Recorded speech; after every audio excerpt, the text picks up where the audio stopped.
இப்போ cook with கோமாளி நடந்த பிரச்சனை, அதில் வந்து திவாகர் வந்து நிறைய விஷயங்கள் பண்ணியிருக்காங்க. ஹாய் ஹலோ வெல்கம் நண்பா. இது உங்கள் வாய்ஸ் ஆஃப் சங்கர். என்னன்னு பார்த்தீங்கன்னா, அந்த தர்பீஸ் வந்து இப்போ வசமாக சிக்கிக்கிட்டான். நிறைய விஷயங்கள் பேசியிருக்காங்க. அது எல்லாமே வந்து 100% உண்மை கிடையாது. அதில் சமீபத்தில் குக் வித் கோமாளி ஷோவில் வந்து நிறையா இஷ்யூஸ் நடந்துருச்சு. அதை பற்றி நம்ம வந்து ஆல்ரெடி பேசியிருந்தோம்.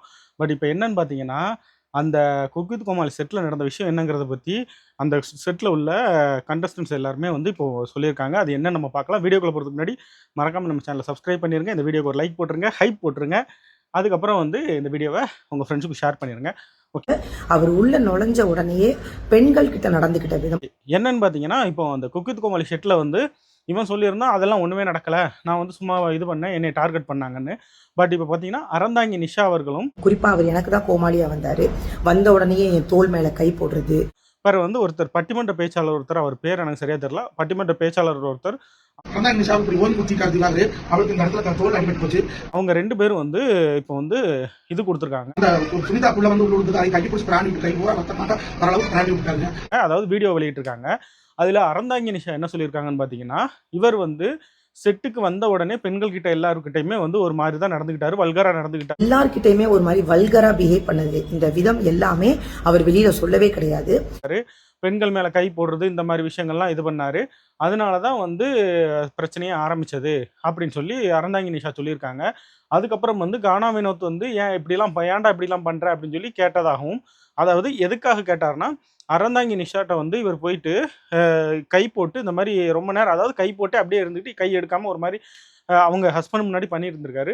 அதனால அறந்தாங்கி நிஷா வந்து அறந்தாங்கி நிஷா எப்படி அன்கம்ஃபர்டபுளாக இருக்கவும், கானா வினோத் இருந்துட்டு இப்படிலாம் பண்ணாதையா, அந்த கல்யாணமே அவங்க புருஷன் முன்னாடி இப்படி பண்ணுறியா, அறிவு இருக்கா அப்படின்னு என்னமோ கேட்கவும், கானா வினோத்தை வந்து ரொம்பவே வந்து ஒரு ஜாதி ரீதியாகவும் ஒரு இந்த குப்பம் சேரி இந்த மாதிரி பேசியிருக்கான். பேசவும் வந்து புகழ் வந்து கேட்க வரவும், புகழையும் வந்து ஒரு மாதிரி தரம் குறைவாக பேசியிருக்கான். அதுக்கப்புறம் வந்து அங்கே உள்ள மற்ற பெண்கள்கிட்டையும் வந்து ரொம்பவே வல்கராக தான் நடந்துகிட்டு இருந்திருக்கான். சுனிதாட்ட போயிட்டு ஒரு மாதிரி நம்ம இந்த ஏக்கமாக சொல்லுவோம்ல, சுனிதா அப்படின்னு பேசியிருக்காரு தலைவர். சுனிதா கிட்ட போய் சுனிதா அப்படின்னு கத்துறது. இப்போ இப்படி எல்லாம் பண்ணா இவனை செருப்பால் அடிப்பாங்களா மாட்டாங்களா? இதனால தான் வந்து அந்த பிரச்சனை நடந்திருக்குன்னு சொல்லிட்டு இப்போ அறந்தாங்கி நிஷா வந்து வீடியோ வெளியிட்டு ஓப்பன் ஸ்டேட்மெண்ட்டாக கொடுத்துட்டாங்க. இதை பற்றி நான் முழுசாக பேசணும் அப்படின்னாலுமே அதுக்கு நாங்கள் அங்கே இருக்கிற எல்லா பெண்களுமே ரெடியாக இருக்கும். இதில் வந்து பார்த்தீங்கன்னா, இப்போ அடுத்து அந்த பட்டிமன்ற பேச்சாளர் வந்து அவரும் சொல்லியிருக்காரு, ஆமாங்க அவர் இப்படி தான் நடந்துக்கிட்டு இருந்தார். அதாவது இது வந்து உள்ளே நடக்கலை, அது அவன் வந்து செட்டுக்குள்ளே நடந்துச்சுன்னா டெரஸில் கூட்டிகிட்டு போயிட்டாங்க. அந்த ஷூட்டிங் ஆரம்பிக்கிறதுக்கு முன்னாடி தான் அந்த பிரச்சனை நடந்துச்சு, எல்லாம் எடுத்து வச்சுக்கிட்டு இருந்தாங்க. அந்த டயத்துலேயே நம்ம பிரச்சனை ஆரம்பிச்சிருச்சு, இவர் வந்து இப்படி கையை போட்டுக்கிட்டு இருக்கோம். அதாவது ஷோவில் வந்து காமெடிக்கு பண்ணுறது வேற, நிஜத்திலேயே வந்து ஒரு ஆள் வந்து ஒரு பொண்ணுகிட்ட அப்யூஸ் பண்ணுறது வேற. இவர் வந்து அந்த விஷயத்த பண்ணதுனால தான் வந்து இந்த பிரச்சனை ஆரம்பிச்சிருக்கு. அதை வந்து மாக்காப்பா தட்டி கேட்டுட்டு அந்த ஷோ வந்து ஒரு லிஸ்ட் வச்சுருப்பாங்க, அந்த லிஸ்ட்டை தூக்கி தான் இப்படி எரிஞ்சிருக்காராம்மா. அதுவும் அவன் மேலே கூட படலையாம்மா. அதுக்கு தான் வந்து எங்கேயோ இடிச்சிட்டு வந்துட்டு என் காலில் இடிச்சிருச்சு, என்னை கம்பியை கொண்டு எரிஞ்சிட்டாரு அப்படி இப்படின்னு சொல்லி பேசியிருக்கான். ஸோ இதுதான் நடந்த விஷயம்ங்கிறத வந்து சிடபிள்யூசி மெம்பர்லாம் சொல்லிட்டாங்க. அதனால அவங்கெல்லாம் நல்லவங்க, அந்த ஷோ ரொம்ப பெரிய நல்ல ஷோன்லாம் சொல்ல.